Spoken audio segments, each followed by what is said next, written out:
look for ways to try to ease our minds, forced into a change. I guess it had to be this way. But do your best to try to stay away. The day they closed the world, we all went inside, looking for the light. The day they closed the world, we all realized what it means to try. So hold on to the love, don't you be afraid. There come a time when you will have your say. And don't forget to pray the Lord to keep us safe. We will live to fight another day. The day they closed the world, we all went inside, looking for the light. The day they closed the world, we all realize what it means to try. I can feel it coming, I can see it miles away. I can feel the sun of brighter days. I can hear the laughter, I can see your smiling face. I can feel the love that's on the way. The day they closed the world, we all went inside, looking for the light. The day they closed the world, we all realized what it means to try. The day they closed the world, we all went outside, looking for the light.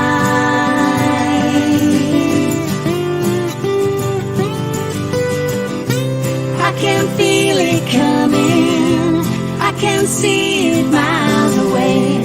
I can feel the sun of brighter days. I can hear the laughter, I can see your smiling face.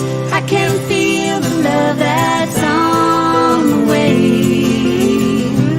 I can feel it coming, I can feel it coming. I can feel it coming, I can feel it coming.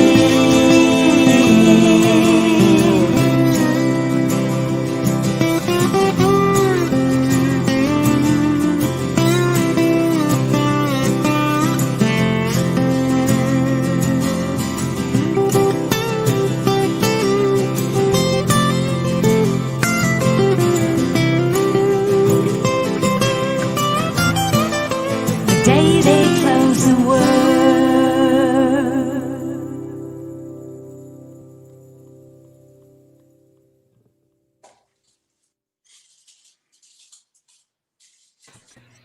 Hi, everybody, and welcome to Recoveryview's second live show. And it's actually our 50th edition. Somebody had asked about that. Is it 50 years? No, it's 50 articles or editions that we've had since 2008. And we had took a break for a couple of years, and now we're relaunching it. So I'm excited to bring my authors, some of my authors. We've had hundreds of authors through the years. So we have 4 of our authors for this edition with us tonight on our panel. I'm very excited to bring up Candy Finnigan, Bob Tyler, Laine McCormick, and Sheri Laine. And we're going to talk a little bit more about Recoveryview and the history of Recoveryview. I know Candy was asking a little bit about what we're doing now with Recoveryview. So thank you for asking that question, Candy. What we're doing is, with Recoveryview, for those of you who aren't familiar with the recoveryview.com, it's an online journal where we have hundreds of articles through the years, original content, different categories, codependency, relapse prevention, with Bob Tyler's done articles, spirituality, eating disorders, family, codependency, many different topics and authors. So I invite everybody to go to recoveryview.com and look at our site, join as a free member. We've also, through the years, been doing real conferences for Recoveryview, where we'd actually do them at concerts. I was thinking about the music, but we would have them at the hotels and do conferences sometimes with Recoveryview and events, different events through Recoveryview. So we do have an event page there. For now, it's all going to be online events, but then eventually we'll get back to where all four of you guys have actually spoken for me many times at my live CEU events. So, well, welcome. We have Candy Finnigan from the Intervention Show. Many of you know Candy, and she is going to be speaking a little bit. The way that it's going to go tonight is each one of our panelists will speak for 8 to 10 minutes about their article, about their practice that they have, and just share with us their viewpoints. Right now, I just kind of want to have a conversation with Candy Finnigan from the Intervention Show. Bob Tyler is a teacher in our industry, and he has videos and books about relapse prevention.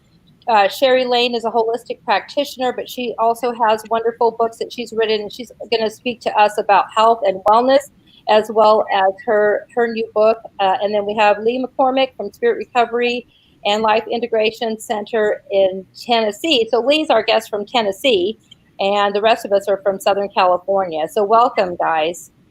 Thank you. Hi. Hi, Joe.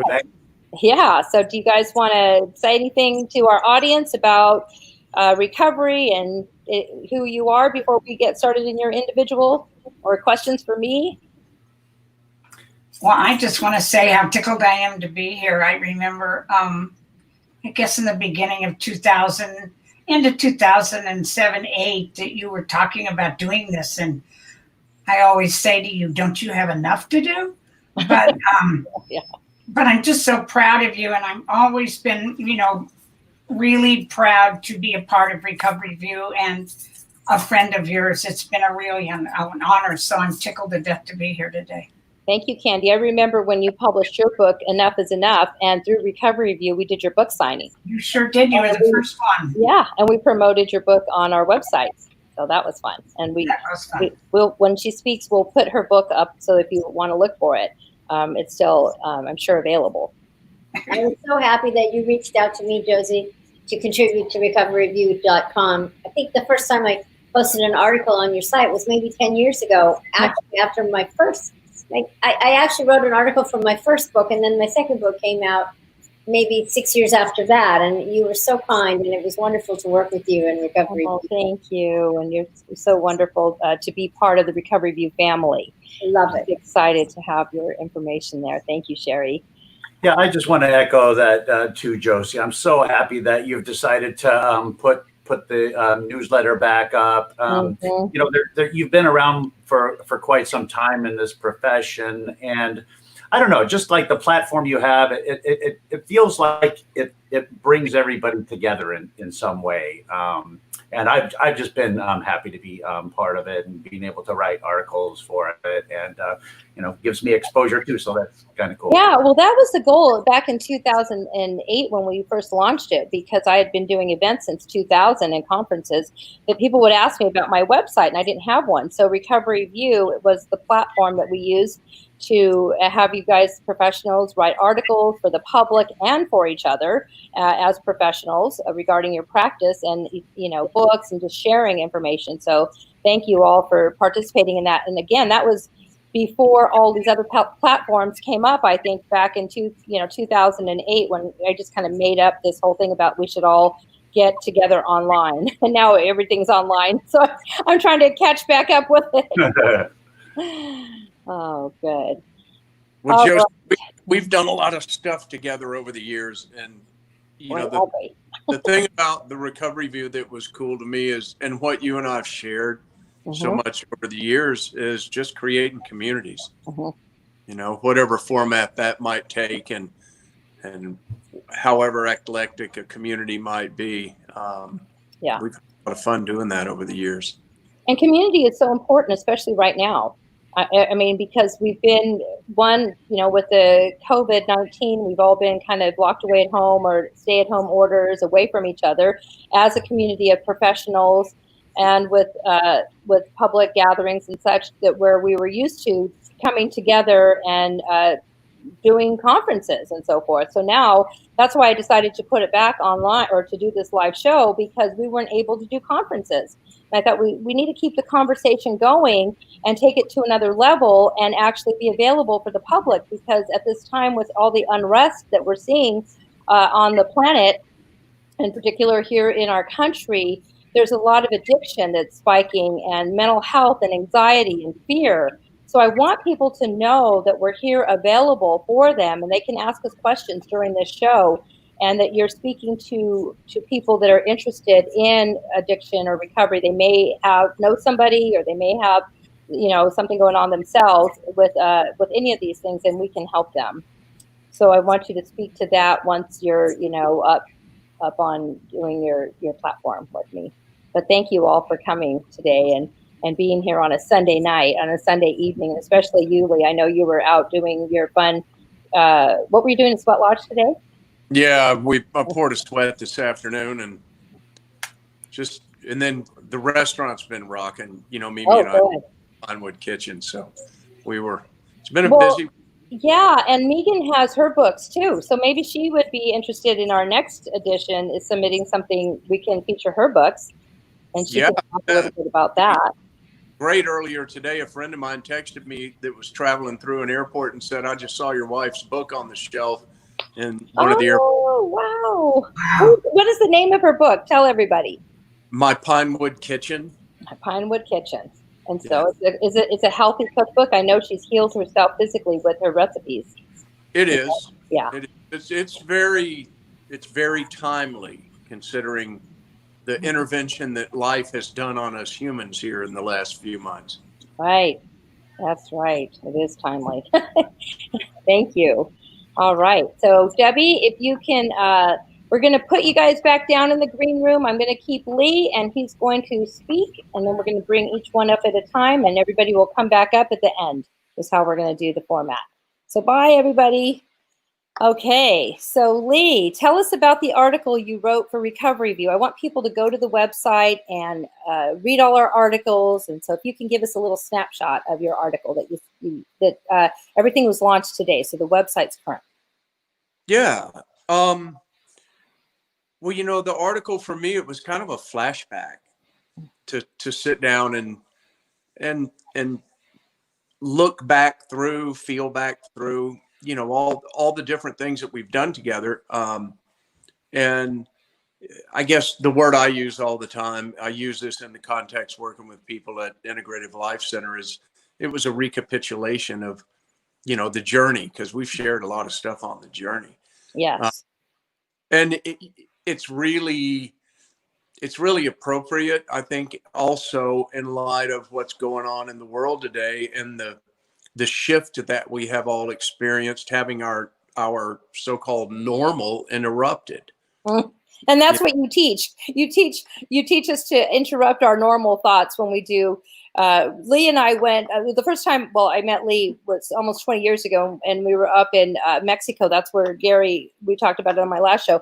But we were up doing one of your journeys in Teotihuacan, and back then Miguel Ruiz was very involved. It was all pretty much focused, and it still is, I'm sure, around the 4 agreements. But I think it's actually evolved from that, hasn't it? To where you're letting go of your stories. It was powerful and changed my life, that journey. You know that, and I want to thank you for that, because you're my teacher, really. I mean, that journey just opened me up to myself, and that was good. And you made a good friend on that journey. I remember he's still around. Oh yes, Gabriel. Yes, that's right. Yeah, but the article, it's so interesting, and it's a whole aspect of recovery, of course, is really the reflection on the journey that we've lived. Mm-hmm. I think when we wake up in the middle of our life, and our life is not necessarily something that we're enjoying living, we have we have whatever version of challenges going on around us and within us. the way out of our mess, the way out of our mess typically has a lot to do with the unraveling of our stories. And the questioning of our behaviors, the questioning of our patterns. And oftentimes we don't even realize that what we're living is really a pattern that we're trapped in. And it's upsetting to intervene on our patterns, to have our patterns interrupted, as we've seen, Yes. the last. So clearly. Yeah. And so the article was, it really was a reflection on that. And it's also, it was a realization of the nature of how I have watched you live your life, the way I've lived my life, that we really have lived our lives from a place of inspiration. I think one of the things I said in the article is that we do just enough business to keep it legitimate, because what we're really doing is living from inspiration and being creative, and following our heart and pursuing the things that inspire us. That's right. Which to me is the heart of life, is living by inspiration and creativity and discovering those things that really inspire us, and live in relationships that both fulfill us and allow us to express ourselves in the world and through the relationships we have in our life, in a way that it's really a dance. And we've lived that way, Well, it's interesting because it's almost, if you think about the 4 agreements and the work that you do, the spiritual, spirit recovery work that we do, like you said, we do it because that's my practice as well. And then we come into a situation like the pandemic, I guess, with, the pandemic and everything that happened around that. It's almost like you were saying, when we go and do our journeys, we as individuals open up to this type of idea, but now as a society, it's almost like the society just kind of got held back the way we do when we do our spiritual journeys. If that makes sense. I think you mentioned that, how as a society now it's, it wasn't just us going up, a few of us on top of the mountain and doing these things. It's like the whole world stopped, like the video said. Yeah. Well, I was having a conversation with someone the other day, and, we were talking about all the anxiety and the reactions and the drama and the fear, just the whole energetic sea that we're swimming and living in today. Right? And the frequency of it. The frequency, right. The angst that's running through everything and the uncertainty. And it's, I realize the way I look at it, it's really like in our culture, we're born into a culture that, for the most part, most of us, there's already an identity waiting for us the day we're born. Right. And it's the identity of our family, of the religions we inherit, of the belief systems of the family that we're born into, of our neighborhood, of our city, of our country, the region that we grow up in. So we're born into this ready-made script. Yeah. And we're downloaded with that script, and we're domesticated to be happy, productive members of that script as such. Right. And a lot of us push back on that as kids. We question it. But the questioning of the official script is not very popular. Right. But that questioning is something that I've always done. I still do it. I don't believe anything anybody tells me. I want to sit with it and see how it sorts out, Yeah. But in our culture, the music stopped. It's like we've all been living wide open. We go. We do what we do. We're pursuing whatever it is that we do in our life. We work hard, and we live almost under a spell.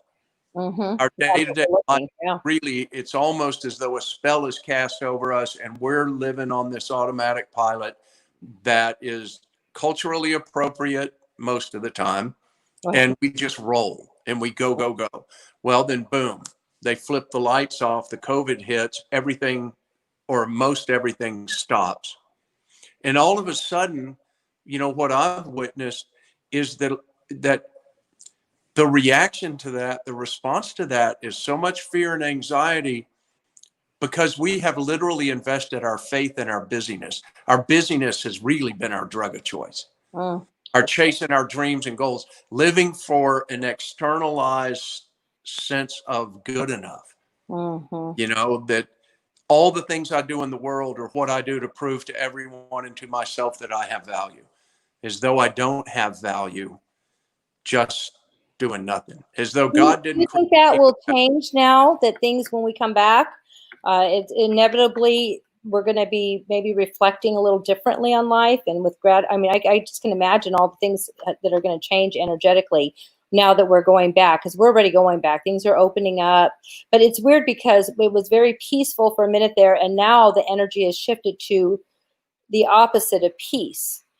So I just think energetically that's interesting, but it's not surprising because people were, you know, put in their, basically in their home, stay at home for 3 months, didn't see anybody. And now it's like they don't know whether to hug each other or slug each other. Basically, it's just like they're being around each other is just the craving of being around each other is important. Well, respond in different ways. And it, again, I think our culture functions, our culture is made up of millions of individual people, the same way as we function as unique individuals.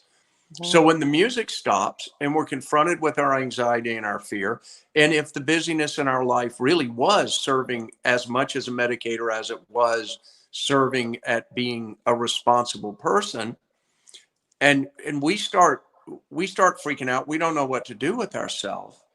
Well, the reactions are typically, we just want to go back to the old normal as soon as we can, because the old normal's familiar, and there's a sense of security in that familiarity. And I think what we're witnessing is that our attention has been brought into the present moment. People are paying attention. They're wearing a mask. They're washing their hands. They're in the moment, doing the things that they've chosen to do to be responsible for themselves and for each other in this present moment. And we're doing that in a way that very few people actually lived prior to the COVID intervention. Right. Yeah. So there's a lot of things.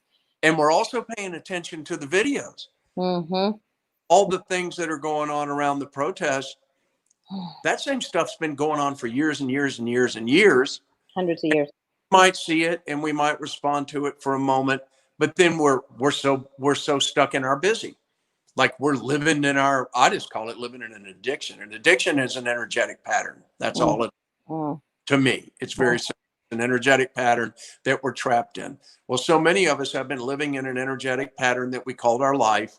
And when that was intervened on, all of a sudden our attention is present and we're starting to notice things. And because we're vulnerable, you know, our emotions have opened up, our emotions are heightened, our feelings are heightened because we're having to live with ourselves at home. We're not out running around doing everything. Right. I know. Yeah.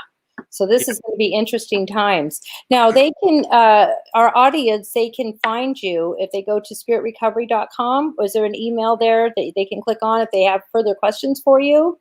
Yeah, you bet. Through spiritrecovery.com or through integrativelife.center.com. Integrative Life Center is your treatment center in Nashville. Yeah, that's our treatment experience in Nashville.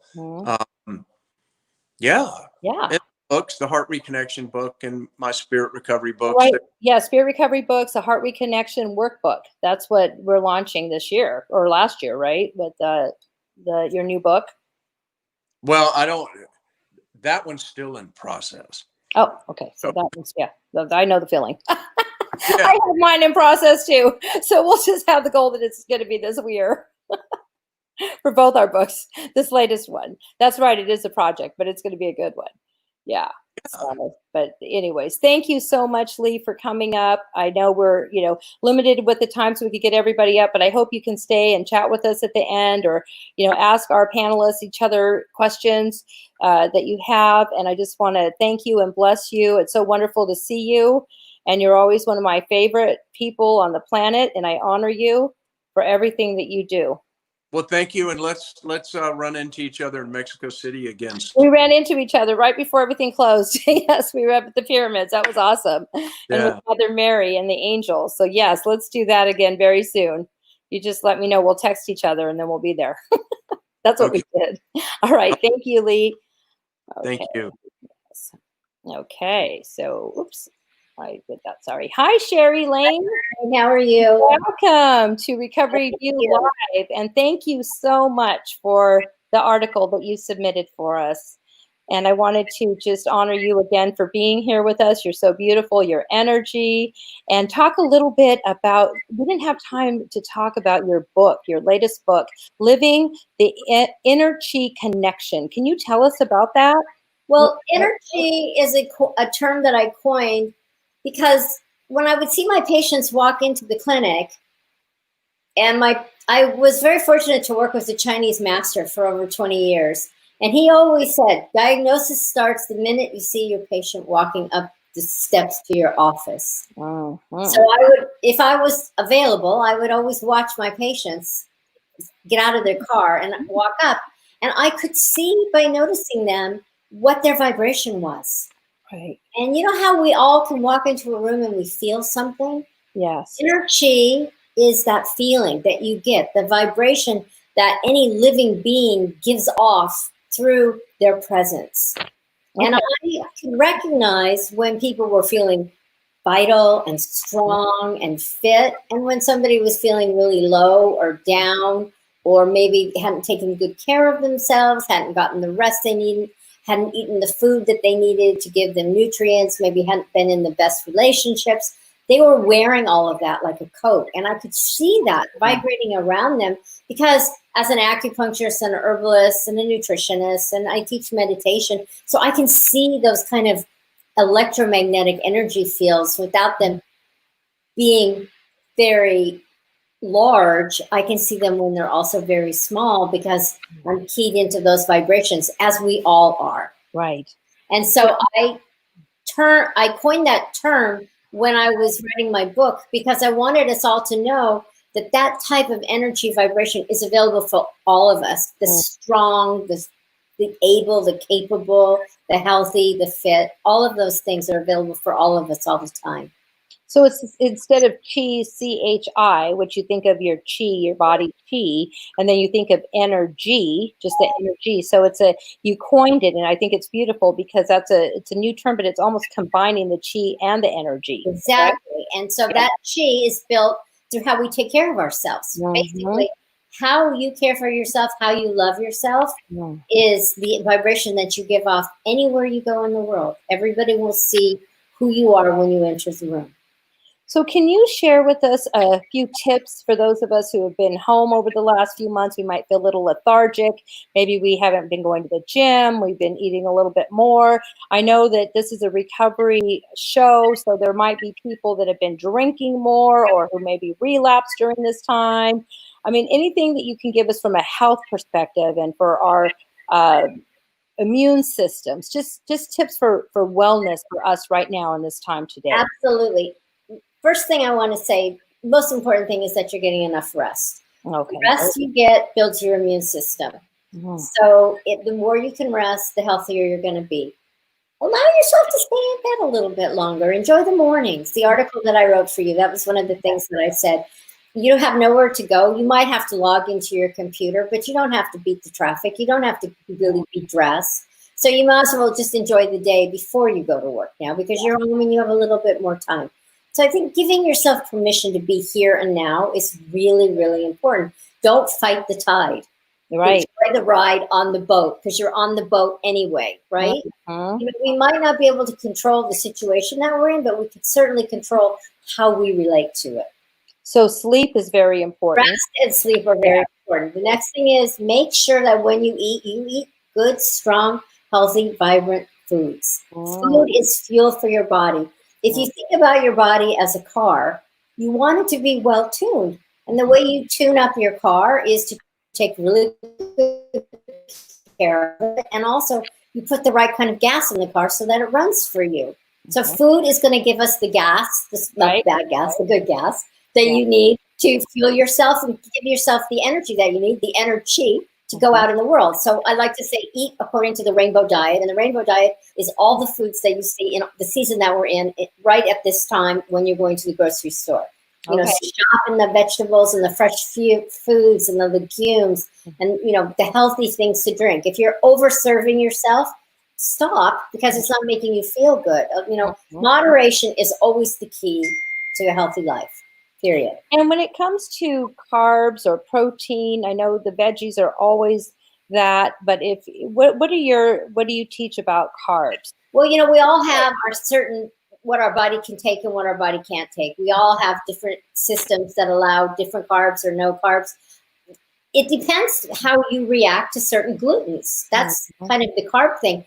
If you're trying to be very, very healthy, if you're trying to lose weight, then you say no carbs after, say, 1 o'clock in the afternoon. Okay. Do your carbo load in the morning, because carbs usually give you energy. So they're sugar. So you're going to use that as a little bit more fuel. You don't want to have those laying in your stomach when you're sleeping, because it causes you to gain weight. You want to use those for fuel so that you're busy through the day. So do your carbo loading earlier in the day so you can actually use it for the fuel. I like that. Yeah, it's really, you know, it helps. So rather than eat your heavy, say maybe the meal that you make with pasta, have that more towards the afternoon so you have time to use the fuel. Have that as lunch. Have the as lunch. Right? A lighter meal is for dinner, right?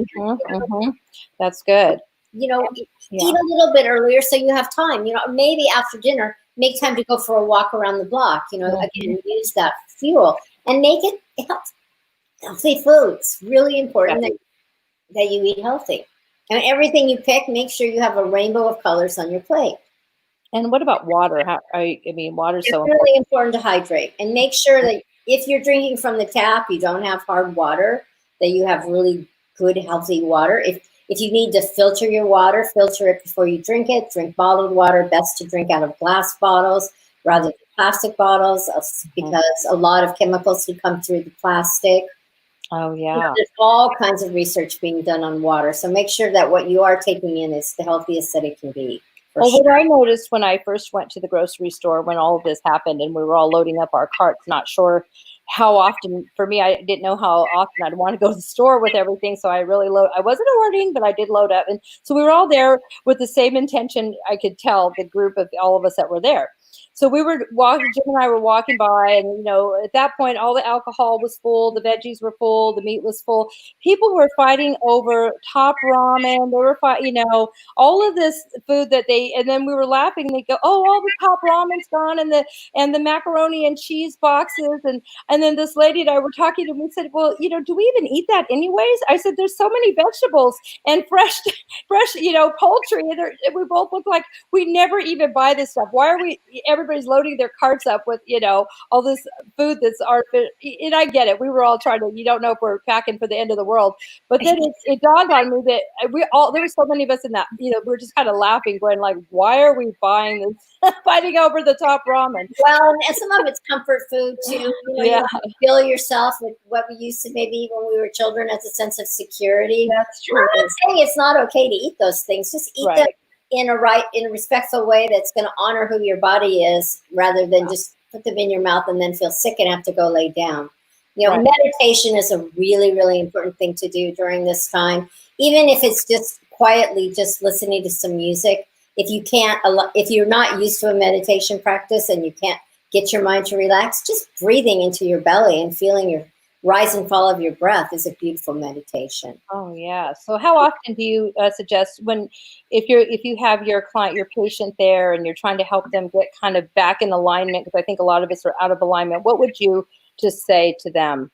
I would say exercise is a very important piece. If you can't go outside, act like you're skipping rope, but don't use the rope. So jump up and down, do some yoga practices.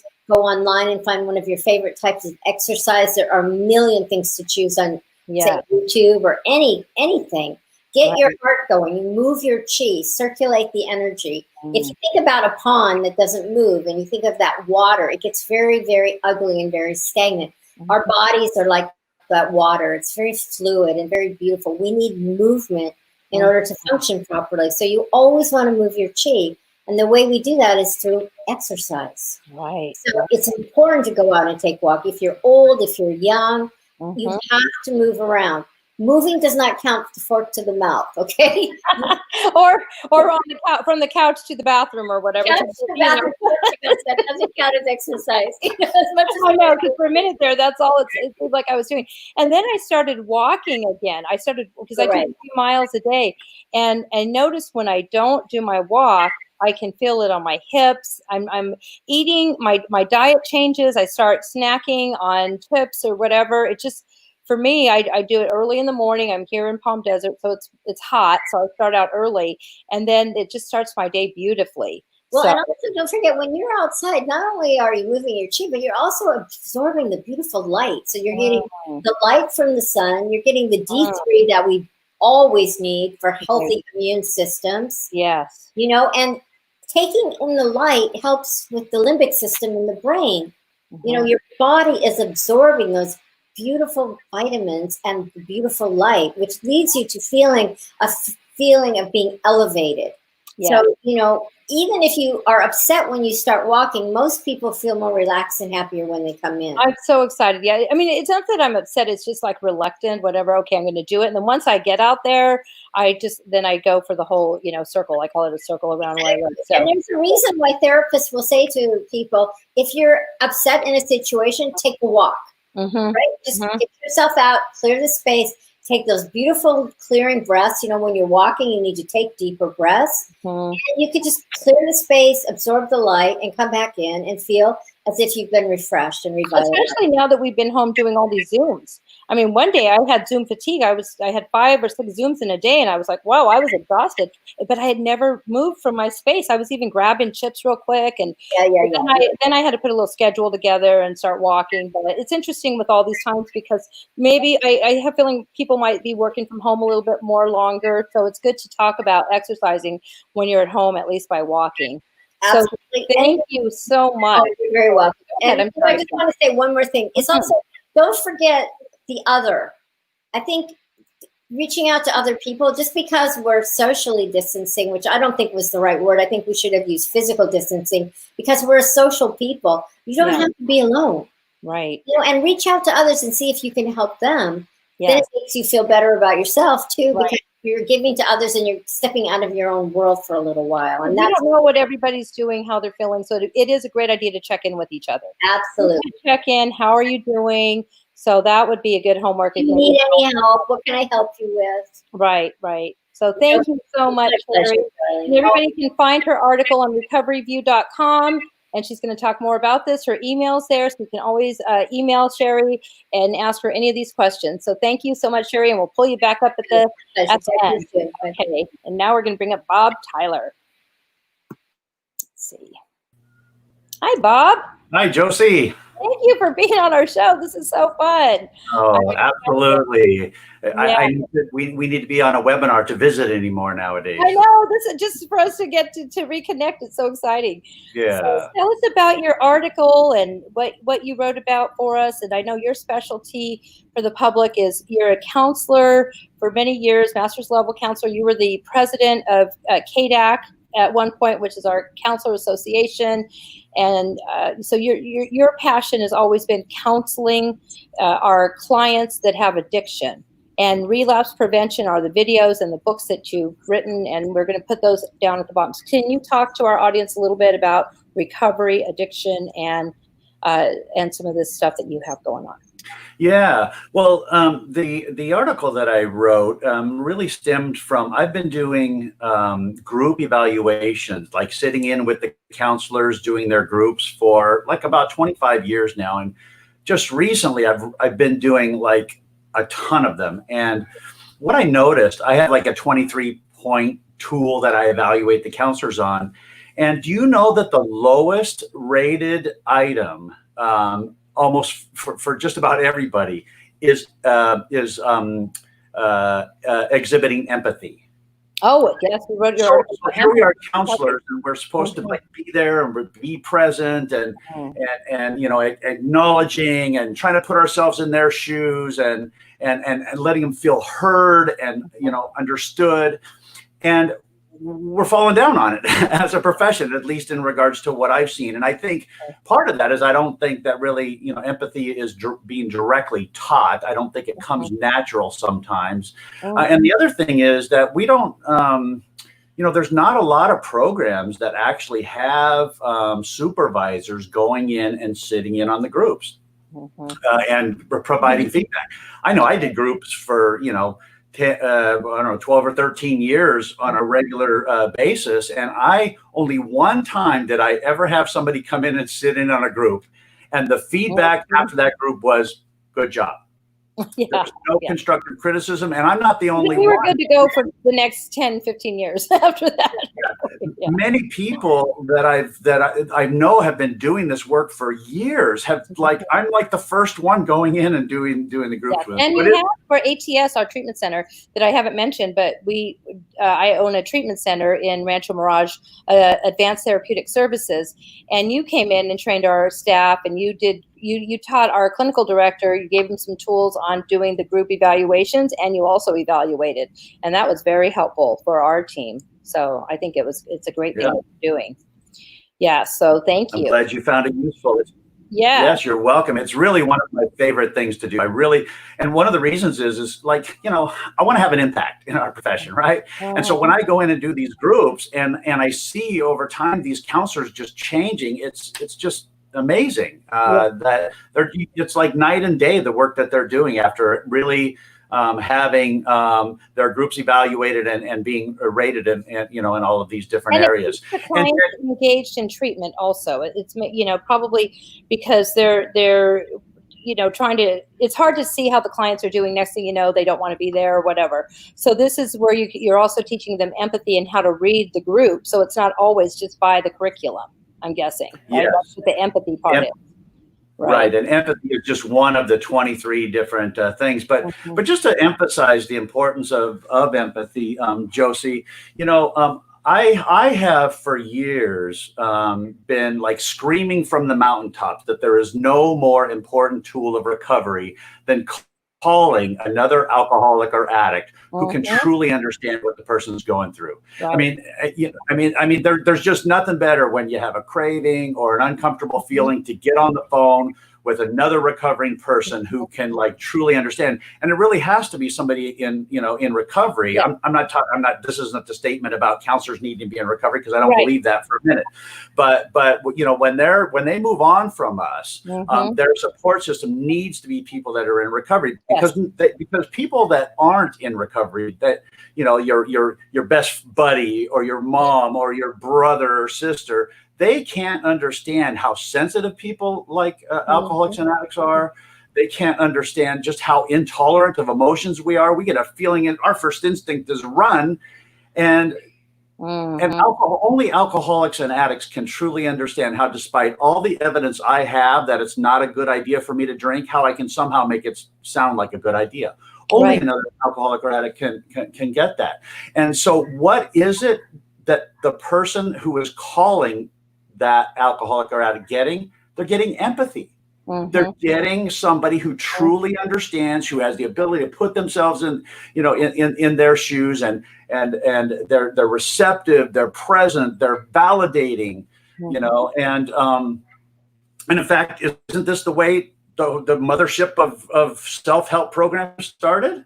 Right. Bill W. and Dr. Bob get together, and Bill W. tells his story to Dr. Bob, and Dr. Bob is, my gosh, I've never heard anybody who could truly understand what I'm going through. Right. I've never had anybody understand in this way, and that gave him confidence enough to share with Bill W. His story. And that first meeting between those two men is affectionately known as the first meeting of Alcoholics Anonymous. And so now these two guys are trying to figure out how they're going to keep this. And in the meantime, they help AA number 3 and AA number 4. And what did they find? It was helping other alcoholics that was keeping them sober. Yes. Empathy from the very start of the roots of recovery. And so we as counselors need to be able to provide that, right? And many counselors, it doesn't come natural for them. So I've been in groups with counselors who I know that they love the work, they love their clients, They care so much about them. I just know this because I know them, right? Mm-hmm. But if you look at their face, you'd never know it. Yeah. There's this like some of Well, them just have this it's all blank. about connection. It's all about connection as well. Then if they're not, being with the empathy is where they have connection with the clients. And can you talk to our public audience a little bit about what to look for, maybe with their in their homes or their families, or maybe some little cues for them regarding cravings or relapse, just in general addiction. We've only got like a minute left, but I want you to talk a little bit about that, just about what to look for. Maybe they have a family member. I know Candy's going to talk a little bit about more of that, but from your perspective. Yeah, I mean, I'm just going to go back to the number one tool again. I mean, especially right now, Josie. I mean, we're isolated in our homes.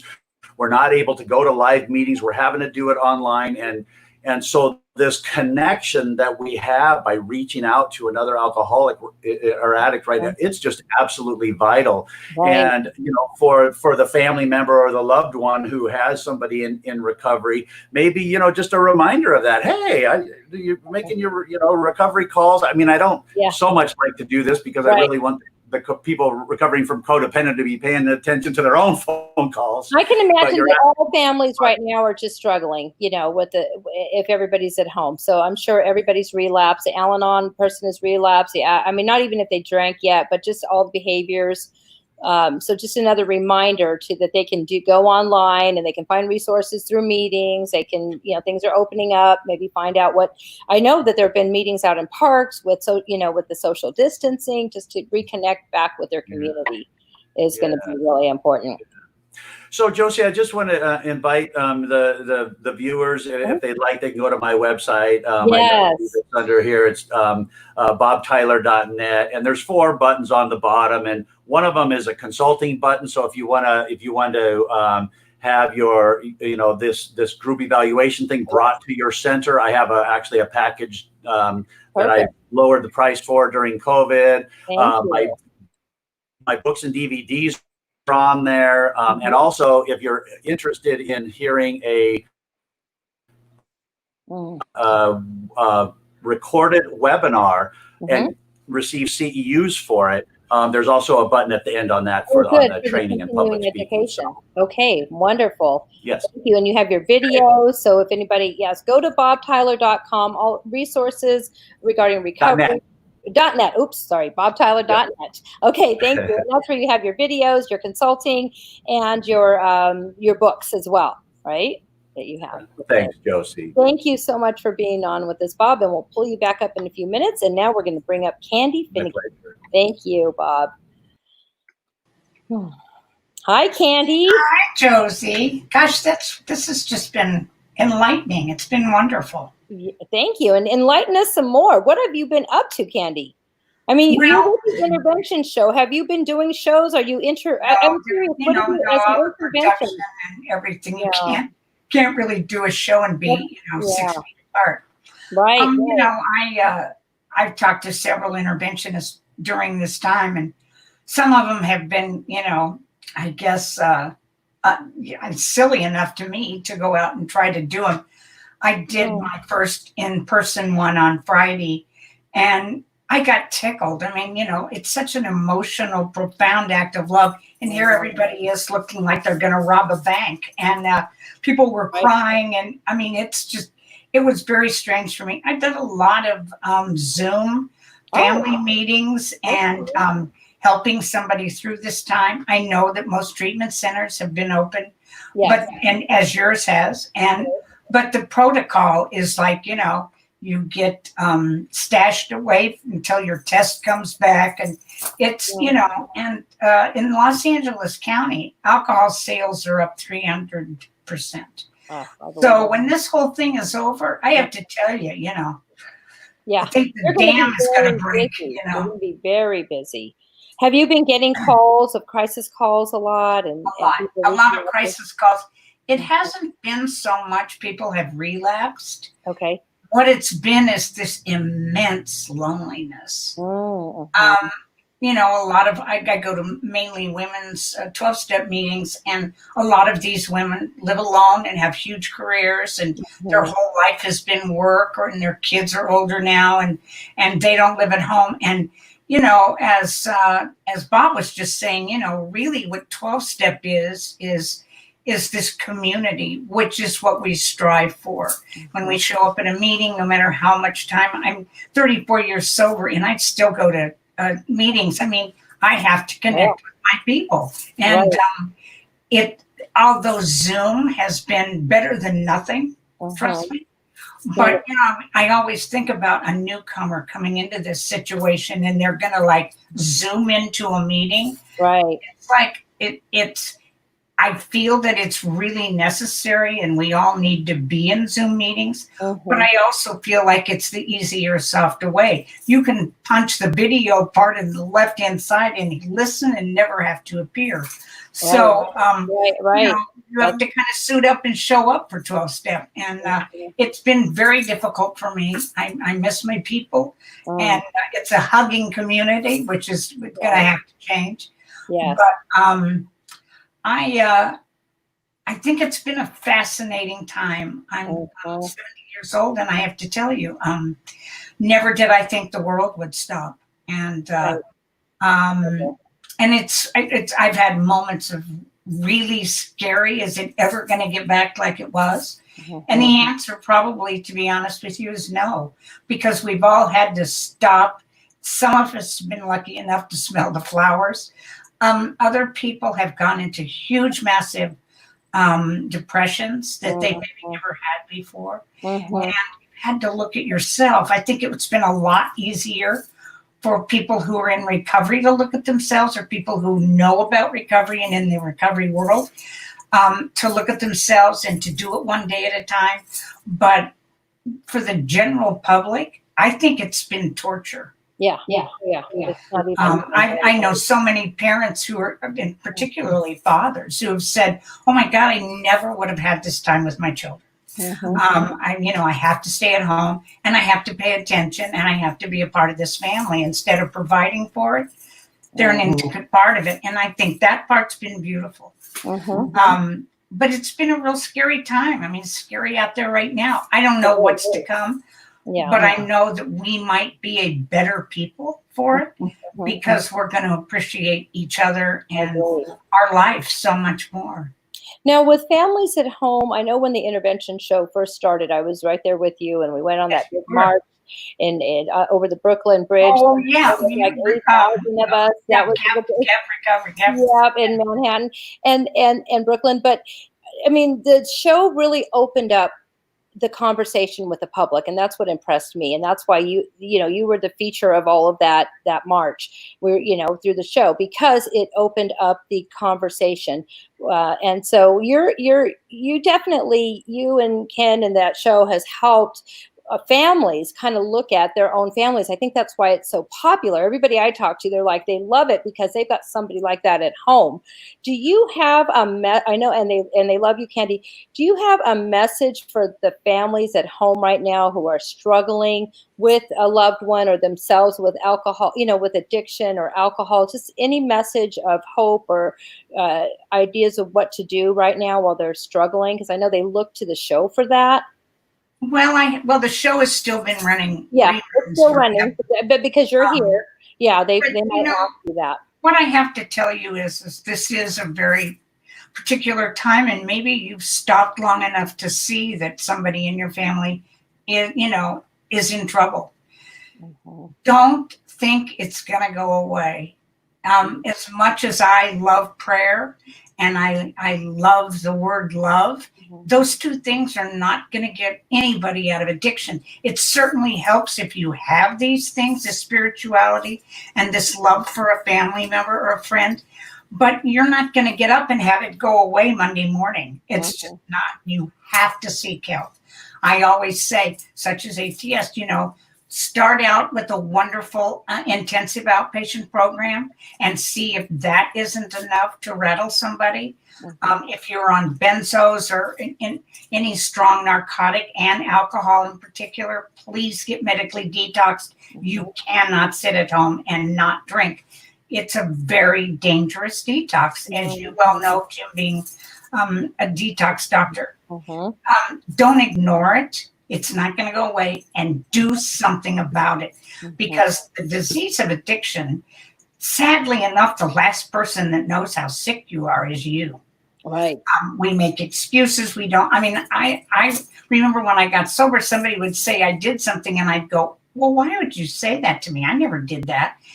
Little did I know that not only had I done it, I had done it many times. Yeah. So don't think that it's you can only drink on the weekends and all the rest of it. You know, get the help you need, because it's out there. There's wonderful treatment centers. There's people like ATS. I mean, there's places that you can go to that care, and they're professionals. You know, there are a lot of people who are not professional in my business. I am in the recovery business. I am not in the business of recovery. Right. Money is not an issue. Said that. I will work as hard for somebody on Medi-Cal as I will with the finest insurance. We all have to fight to save somebody's life. And it's because this is an absolutely lethal disease, and it's not going to go away. And it's probably kind of maybe going to rear its ugly head like we've never seen before. I have a feeling it is. And it's like, if you think you can't afford an interventionist, there's all ranges. They start at, you know, $500 and go up to $22,000. So don't be ashamed to ask for help. I spend hours and hours and hours on the phone guiding people. I know you do. Through the process. And I wrote my book, When Enough is Enough, which is a comprehensive guide to intervention. Don't be afraid to do it yourself. Instead of not doing it, that's the crime. Doing nothing is a crime to me. And I see too many parents and people who love people that go, well, they're finally out of pain. No, they weren't.